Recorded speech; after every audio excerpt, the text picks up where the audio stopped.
Good evening. My name is Tavia Nyong'o, and I am the curator of the public program here at the Park Avenue Armory, and I am both thrilled and honored to be introducing this panel artist talk conversation about the Faggots and their friends between revolution.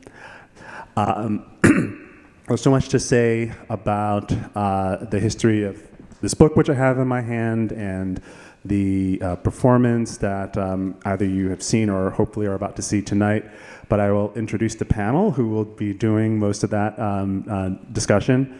Their full bios are in the program that you have with you, but I will just introduce Ted Huffman, director and text on the far left.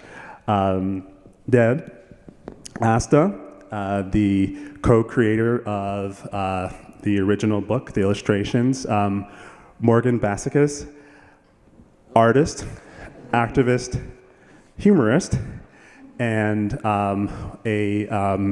one of the creators of an earlier adaptation of this text and responsible for bringing it back into print after a period in which it was circulated through the PDF Samistat underground. And Philip Venables, who has created the music for this production. So please join me in welcoming everyone with a warm round of applause. And I'll pass the mic over to the panel. Hello, good evening. It's a real honor, I think, for me and Philip to share the stage with Ned Asta and Morgan Bassichis, who have been involved with this book for longer than we've known about it. And having Ned come to the premiere here in New York is a moment that I'll always remember. So first of all, thank you for being here, and thank you for being here. It's really amazing. So Philip and I came across this book. Well, actually, Philip, do you want to tell the story of how you? I was given this book by some friends from the Bay Area in 2013 as a bootleg PDF because it was out of print at that time, and I think, like so many people's readings of it, it resonated immediately and quite strongly. And then it wasn't until, I think, a few years later, around 2016, 2017, that I shared it with Ted, and when we started talking about this project. But yeah, that was my first experience of the book. But obviously, since then, Morgan's new edition has come out, and I feel like from being this kind of, my first experience of the book was this almost kind of cultish secret document, not secret, but kind of a thing that was just passed hand to hand, email to email. And now it feels, through that time that Ted and I have made this piece, it feels like the book is really having this huge renaissance, largely thanks to you, which is incredibly exciting. Morgan, hello. Could I ask you, how did you first come across the book? Yes, you may. And I tell this story in the introduction to the 2019 edition. My friend Bobby Cortez, who I thought was like an elder at that time, this was 20 years ago, he must have been like 30 or something, but I was like, this is a queer elder, gave me this book in 2005 when I was living in San Francisco, and he had two out of print copies, and so it was very, he let me move into his house when I was young, 19 years old, and he gave me one of his copies, which was just such an amazing act of generosity. And then just immediately, like you and like so many people, I love hearing people's stories encountering the book, because immediately it's like, oh my God, we are not the first. Like, oh my God, there's such a lineage for our dreamings of like a radical queer otherwise. And then it was kind of like, just knew in the back of my head I wanted to do something with the book and try to share it with more people. And then in 2016 was part of a show at the New Museum called Trigger: Gender as a Tool and a Weapon, and then used that occasion to sort of begin thinking about performing it, and met Ned and did this kind of oral history with the other Lavender Hill members, got to meet Francie Lyshak, who's the incredible friend of Larry Mitchell, who's been tending to his texts ever since his passing. So really grateful for our early conversations. And then Nightboat Books said yes to reprinting it, which was a real dream. Amazing, thank you. Ned, can I ask you the same question, which is when did you first encounter this text? So when did Larry first share any of it with you? Like I said the other night, he always had composition books, and everything was handwritten. And we would talk about it at Lavender Hill late at night, and he said, I want to turn it into a book, and you should draw some pictures. And I had said, what am I going to draw? And he says, what you always draw, like around the house, around calendars and stuff. And the thing that I remember the most is that we were living in a house in town. First we were in the country, but this one winter we had a house in town, and it was a room with a bay window.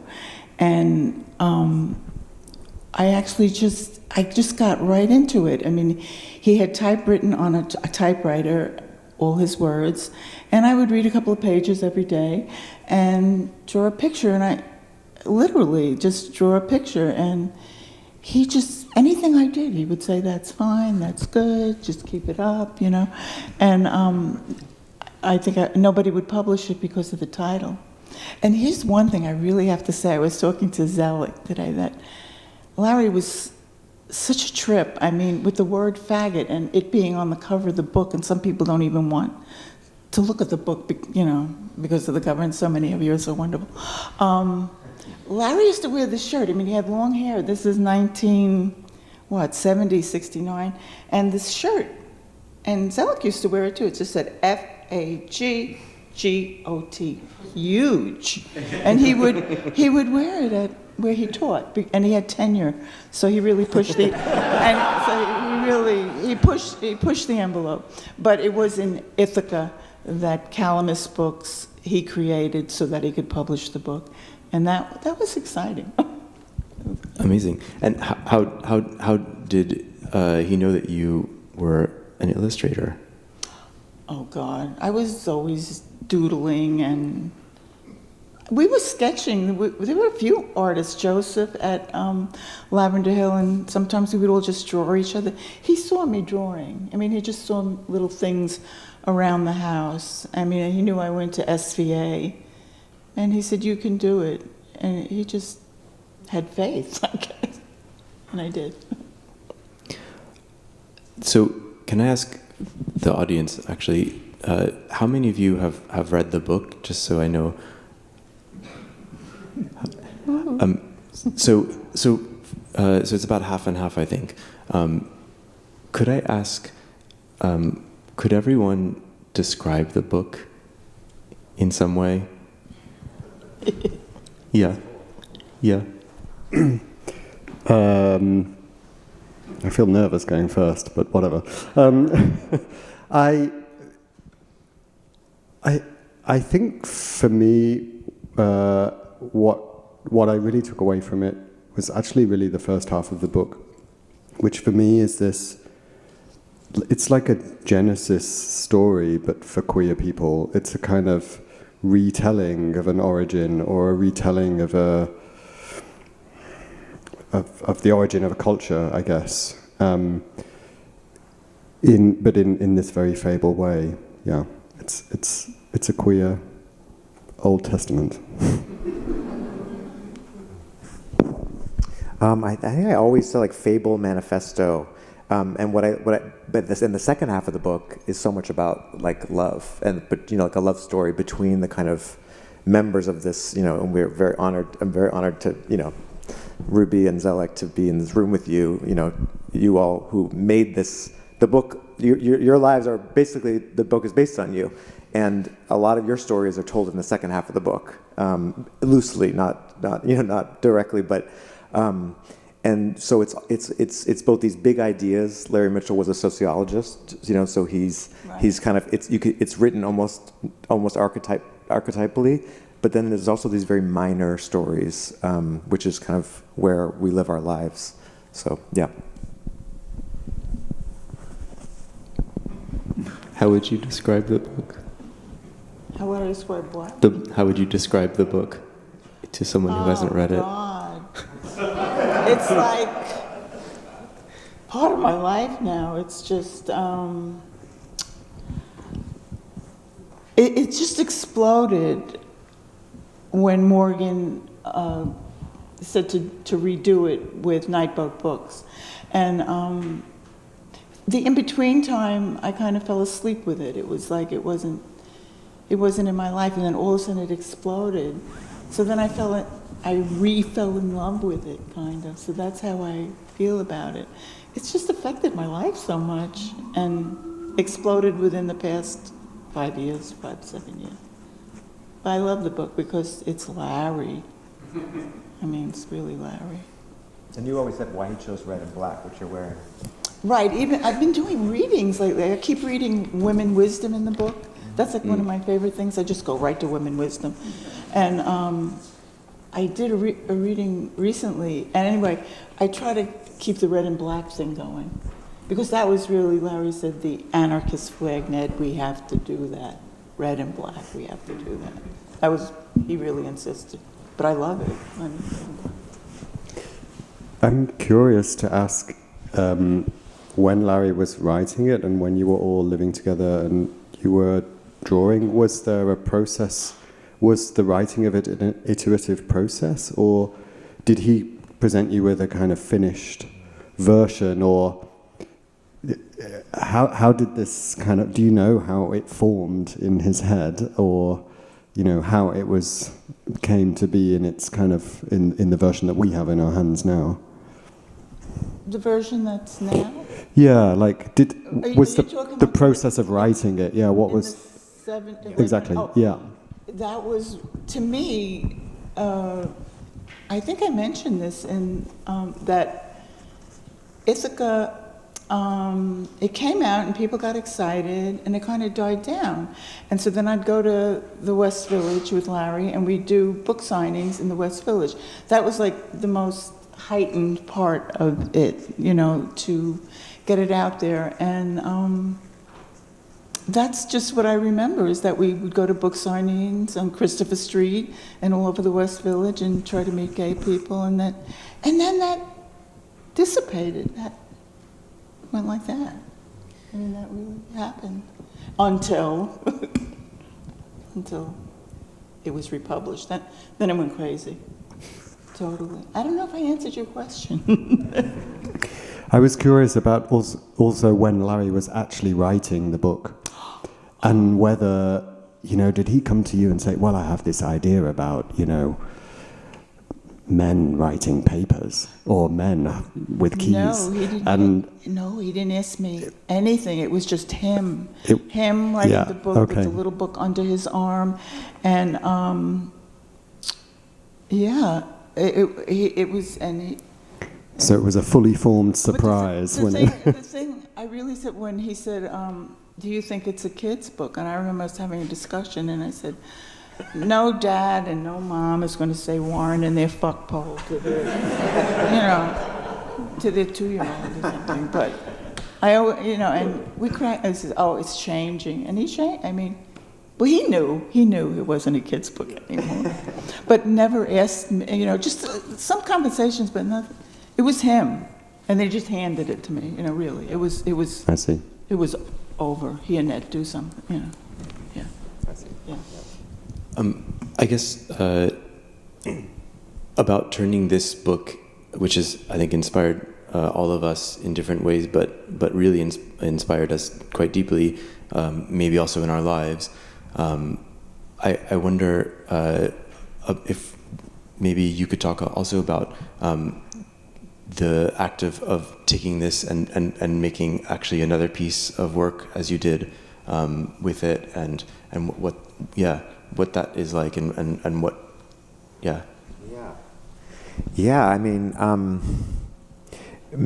may we all be as generous as these folks were to me when someone comes knocking and says, you know, will you talk to me and show me the stuff under your bed, you know, the artwork, and you know, like, but you know, it requires a lot of generosity and trust. So I feel like all of it's made possible by the trust and extent and kindness and openness of these 4 people here, but also many other people who said, yeah, we want to share with you, you know, which is very vulnerable because Larry had passed, and you know, it's like it's a big act of trust to trust somebody with your stories, with your friend's work. So I will forever be grateful for you answering the phone and you know, you know. I immediately, my friend who gave me the book told me that, you know, the tradition is people pass it around and read it. That's the way it's read, you know, like, and so I was like, okay, let me use that as the kind of performance structure or method. And I sort of created this idea of a living room musical, like sort of gathering people in your living room. And we were at the top of I don't know if you've been to the new museum, but it is a lovely and very austere place. And the top floor, it feels like you're in the Hunger Games a little bit. And so we were like, how do we make this soft? And so we filled it with pillows and curtains and fabrics, and we had a potluck beforehand, which they made everybody sign releases for, which we thought was really kind of funny, illustrating how much things have changed between 1977 and 2017. And I invited 4 of my dear friends, Don Christian Jones, Michio Sato, Una Osato, and T.M. Davy to let's make this together. And T.M. and I sat with pages of the book that I loved, and we made songs, and then we all just got in the room and tried to act it out in skits, and then we went up to Ithaca to visit these amazing folks and develop this relationship, our group and your group. And you all welcomed us and brought us to Moosewood, where you've worked for many decades, and Forever. Your whole crew has been instrumental in creating. And it was on 3 new moons, and today is a full moon, so I thought that was kind of fun. So we did our performance on 3 new moons, one of them which was your birthday. I know. And then one of which Miss Major came to, who's a dear friend, a black trans elder revolutionary who just passed away. She came, and that was really special too. And so each time we sort of recognized somebody who came, you know, and brought them into the performance. That's great. Amazing, thank you. I wanted to also ask, what were you looking for? And I might also ask this of Phil in a minute. But what are you looking for an audience to take away when you shared this book with them in a theatrical form?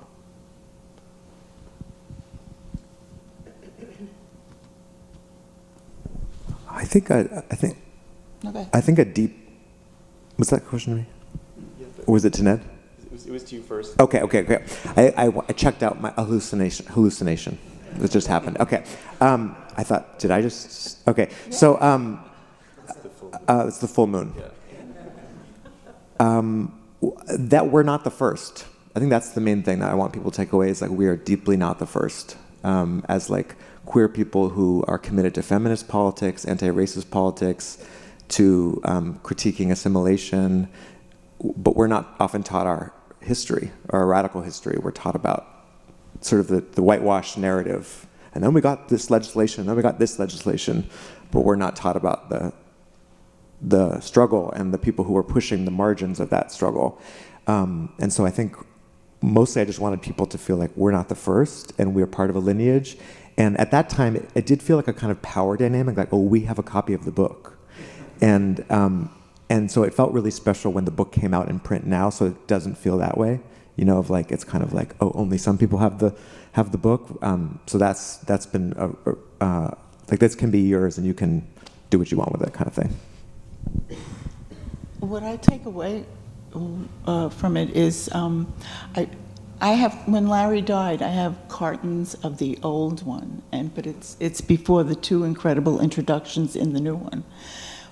But I just give it away, and people go, nah, and I just keep giving it away. But I give it to young people and at Moosewood, and they really read it. And they always come back with this thought, is this about Trump?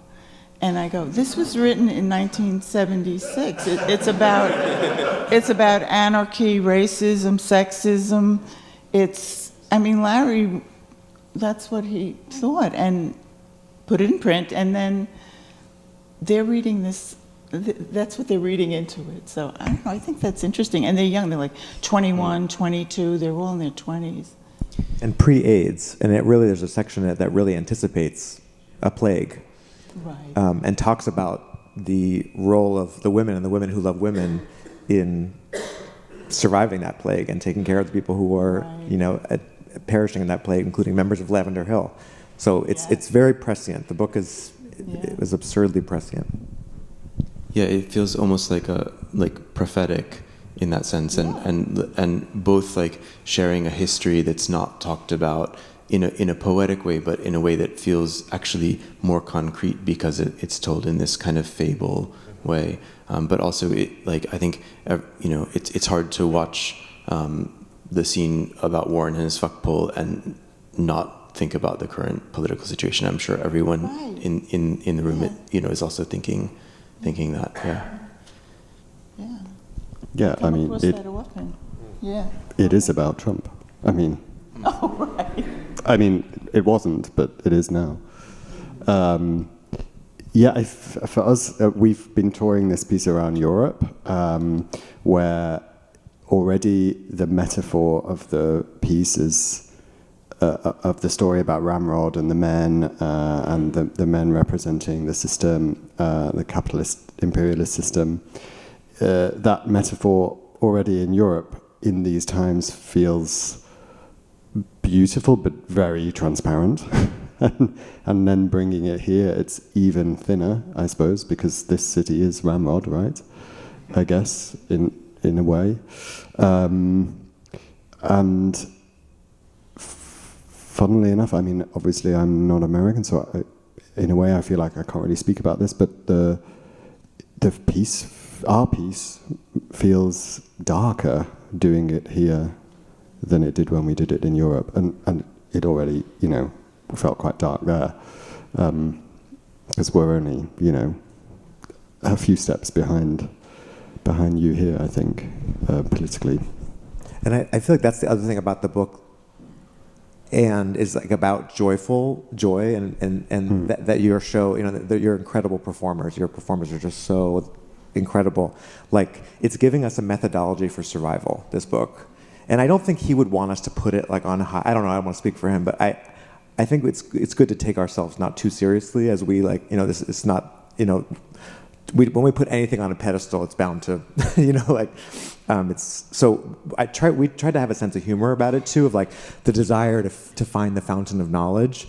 But there is so much wisdom in the book, especially about how to survive fascism, which is not new. Trump's not the first dictator and despot, and so much about taking care of each other and having fun and finding joy. And I just love that the book is helping us to know, how do we get through this, and that we will get through this because we've gotten through past things that were horrible. And fun is important.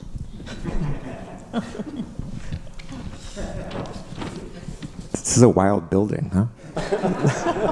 For fun. Yeah, I mean, I think in the way that Larry's text kind of inhabits spaces or inhabits language that is usually used for telling stories, patriarchal stories, and in a way he co-opts that language, that kind of epic tone of this is how it was, and this is how, and so being here at the Armory in this building which is probably full of ghosts of all kinds, and it does feel also like an interesting co-opting of a space. I mean, you guys have already co-opted it, I'm sure, but it is an incredible space to do it in. But it also feels like a gesture to have it here. I wonder what Larry would think of it. I wonder. He's really, he's just always on my mind, especially this week. What would he think? Oh, God, he'd be honored, I think. Yeah. Because he did do theater on the Lower East Side and in the West Village, and he did stuff with Hot Peaches too, little theater things, but it was never grandiose, except someone reminded me today that formed Pink Satin Bombers, which was all these gay men, all the experiences of the house and of their lives, and they had music, and it toured. But I bring that up because there were all these little theaters and places, and Mitchell reminded me today because Mitchell was in Pink Satin Bomber. But why did I bring that up? Because this is grand, what you just said. Yeah, I can't imagine. Really? Yeah, no, it's a very big space, isn't it? Yeah. Yes. Yeah, I mean, well, we made our show in a small proscenium theater for like 350 seats, so it feels special, but also intimidating to put it on such a massive stage. Yeah. But also really wonderful. But we should be doing it in classrooms and town squares. As lovely as this building is.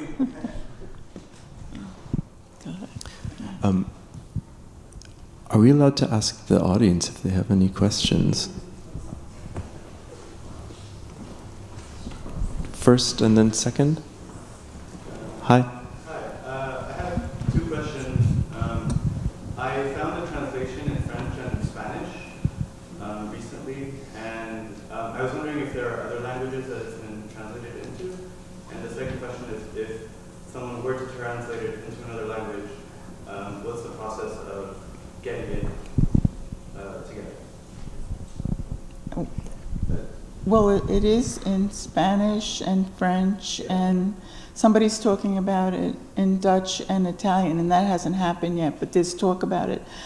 But people ask me questions like, so I refer everyone to Nightboat Books, to Stephen Modica, and he's been taking care of a lot of things that have to do with laws, and he's good. He's the publisher, Stephen Modica, and I can give you more information afterwards too, because I send everyone to him. Yeah, I mean, people get tattoos. I don't know what to say about it, but no, and they have their own new productions with photography, and I thought I needed a lawyer, and he says, send them to me. So that's good. Yeah, it's a good question. Yeah, I just want to offer a context that no one's talked about, which is in the late 70s, there was a lot of separatism within the queer community. There was a lot of lesbian separatism, there was a lot of misogyny in the gay male environment, and what distinguished Lavender Hill was that it was informed by sexism, and it was one of the few queer communes that had men, lesbians, and gay men living together. And I think the book touches on the fact of the power of transcending that separatism. And that was very much an issue in the late 70s that we often overlook. Yeah, thank you. Yeah, I think one of the things that I love most about the book is that sense of allyship and looking at lots of different groups of people, especially oppressed people, and seeing how they can come together. As Morgan was saying, that you can't really solve one without solving all of them, and that it's working together. I think that's one of the strongest messages of the book for me. Yeah, there's a lot of anti-biological essentialism in the book throughout, which is, again, we might think we were the first generation to be like, gender's a construct, there's not two genders, and actually it's like there's so many moments in the book of like anyone can be the faggots of their friends, where it's kind of clear these categories are in play and they're fluid and they're not based on any kind of static truth or something. And certainly for me, that what you're saying about not being Like the fact that it was, and you talked about this, you and Yvonne talked about the sort of some of the negative experiences you had in lesbian separatist communities, saying how could you live with gay men? They kept calling men mutants, and I was like, oh my God. It was like, I was losing it. And we went back to Lavender Hill, and we were so happy to be to be co-ed. I don't know what to say. Yeah, thank you for saying that, Mitch. But that's true. That's so true. Yeah. And sorry. I'd just like to share an anecdote that will probably misquote, but others can correct me. Because one of the things that this comes out of is Larry's charm. If you've been a teacher, especially on the college level, you know that students will often come to you with personal problems, and you might think, this kid needs therapy, and that's not my field, and I don't know what to do to help this person put it together.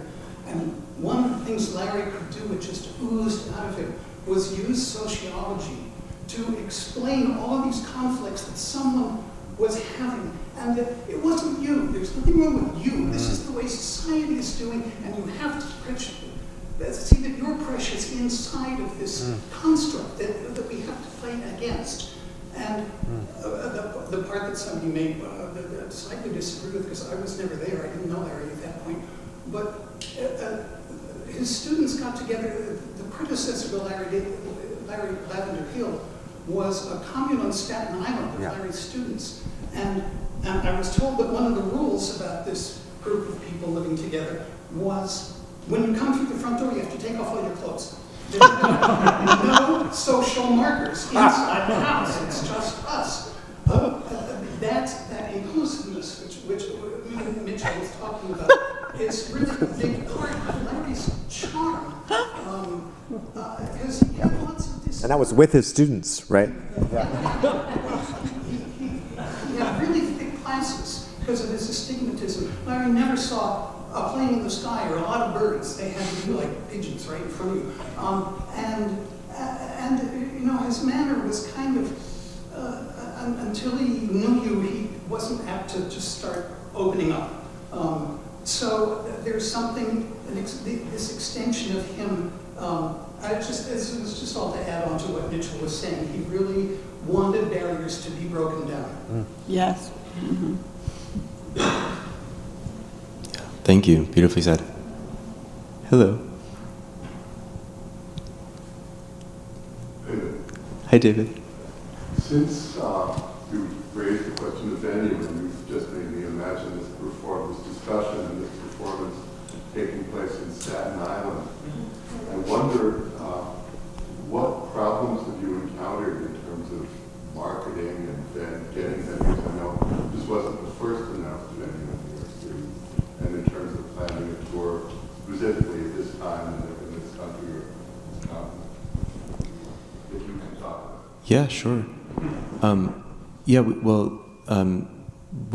We pitched doing this kind of music theater adaptation of the piece to a lot of theaters, many of them in the U.S. And it was first the Manchester International Festival in the UK that said that sounds great. We'd love to produce that, and there had been interest from a lot of people, but I think no one was really willing to take the plunge and be the first to produce it.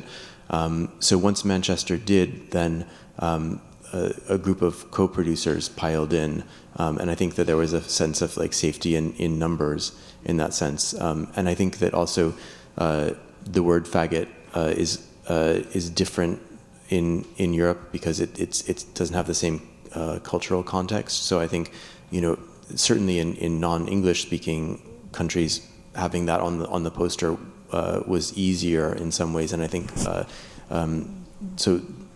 It was more coming here, and we are very grateful to Skirball, because Skirball was one of the original co-producers, and they are co-commissioner of the piece.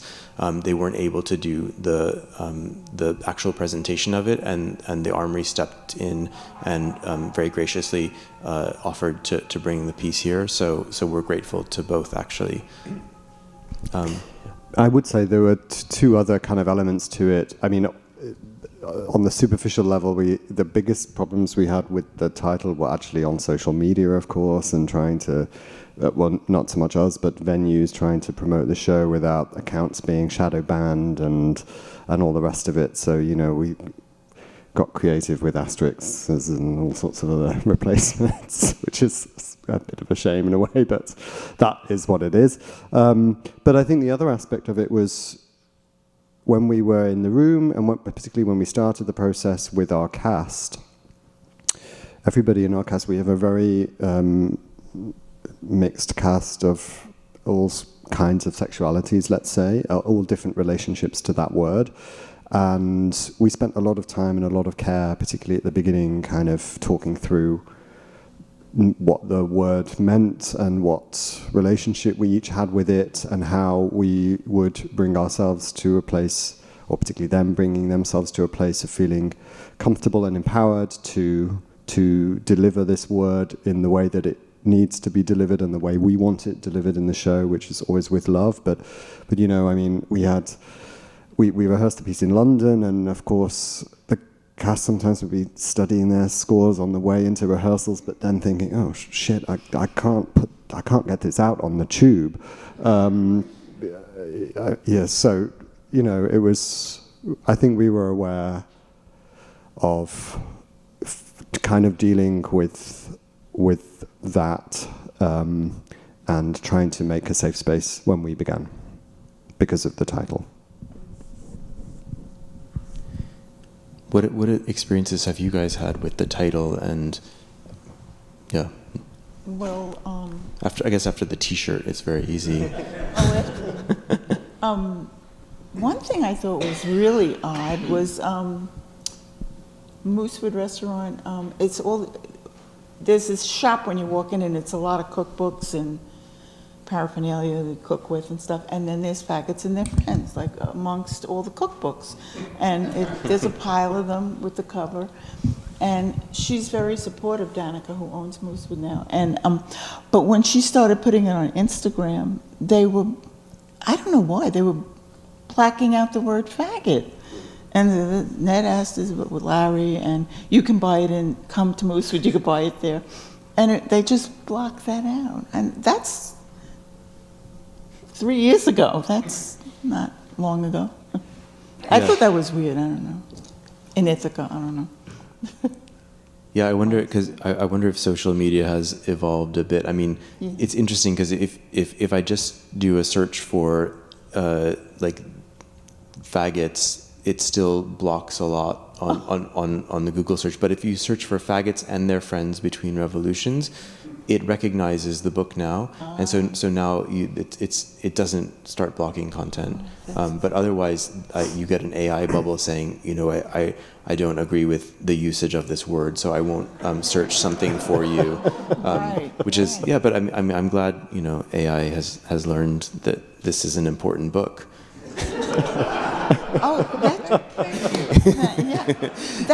That just happened to me because I posted that beautiful poster, the beautiful poster, and they took it down. I put it on Facebook, I think, and then I wrote a big thing. I said, "Are you crazy? This is to support faggots. This is not against faggots. This is derogatory." And then they put it back up. But I'd say, one of many ways in which these social media companies are deciding what language counts as hate speech and how that is so often weaponized against the communities that it seeks to protect. Right? We know right now saying the word Zionist or saying Free Palestine can show up as an anti-Semitic incident on these social media platforms, and actually has been outlawed in certain university settings. So this is, you know, these companies are obviously not our friends. no. And also somebody called me a faggot the other day when I was walking on the street, and I thought, and it's like, if you've ever been called a faggot, you know, like you're waiting to see what happens next, because you're like, someone's going to throw a bottle at me, or someone's going to beat the shit out of me, and you know, there's also the solidarity of people who've been called faggots of all genders, you know, like, and the sort of insistence of reclaiming that word in the face of the threat of violence, which I think is so beautiful. Right. That idea, it's one of my favorite ideas, which is that part of the reclamation of that word in the book is that faggot is used as the natural state of beings, and that everyone can be a faggot and their friend, and that I think is such a powerful message, because again, and such a smart way of using a rhetorical gesture to turn around a power structure, which is what the book does also so amazingly. And this idea that because in almost every origin story that we were taught, or at least I was taught, sexual minorities are the aberration, and the natural state is heteronormative, and etc., and patriarchal, and so having a text that just absolutely flips that on its head and says right from the beginning that the natural state is one of generosity and love and care, and those people are called the faggots, and then something happened, and that was the aberration. It's quite beautiful. Do you think everyone can be a faggot? Probably. And what about like bull dyke? Me and Yvonne, when we lived in Oakland, people call us fag hags all the time. That was a weird thing. Fag hags. You're a fag hag. I bring that up just because another term that was disturbing. There's also something kind of almost sad when a word that has been reclaimed feels less dangerous than it used to. Like for it to be published by a big institution, to be named, almost can feel a little like a word that's been private and intimate and kind of powerful, can feel a little like, oh, now a random tourist is coming to town and saying it as if it's kind of like there's nothing there. And we're obviously in the season of theater with the word faggots in the title. Right. So just to name like the mixed feelings that are also there for when these words are intimate. These are intimate, collective, fighting words, and then when they come kind of like anything else, like oranges, lemons, faggots, you know what I mean? Sort of like there can be a kind of grief there, and that's obviously what capitalism does to so many words and cultural spaces. Censorship. Mm-hmm. Are there any questions? Question for Philip. Philip, can you say something how these ideas translated into music? How you did that? They were kind of collective discussions between me and Ted. I think very early on we wanted to play with the idea of genre and kind of use musical and theatrical genre as a kind of metaphor for identity in the way that the book talks about. Essentially what we would call today code switching, I guess, in different environments, how you pass, how you survive, how you then are able to express yourself when you're in safer spaces, let's say. And an identity more broadly than that too. So this idea of using like Baroque dance or folk music or techno or whatever to put on a different costume to tell this particular story or another story, this idea of kind of sharing stories and performing. There was a really key line in the book which was like at the core of our idea for this, which is the faggots and their friends love to perform for each other, and they perform for each other to tell these stories of their past. So that was the basis, and I think we also had a very strong sense that we wanted to make something that included these very old historical instruments as well, and drew on a kind of Baroque opera, as well as having much more modern references like saxophone and accordion, so that the music kind of felt like it was new, but it had also been there for millennia, and which the book really has that sense of like timelessness or epic time. So we tried to get that also through using music from many, many different centuries, I guess. I understand that we need to wrap up this session, unfortunately. But I wanted to first thank you, Ned, and thank you, Morgan, for being here. It means a lot that you're here today. So thank you, and thank you all for coming, and hope to see you soon.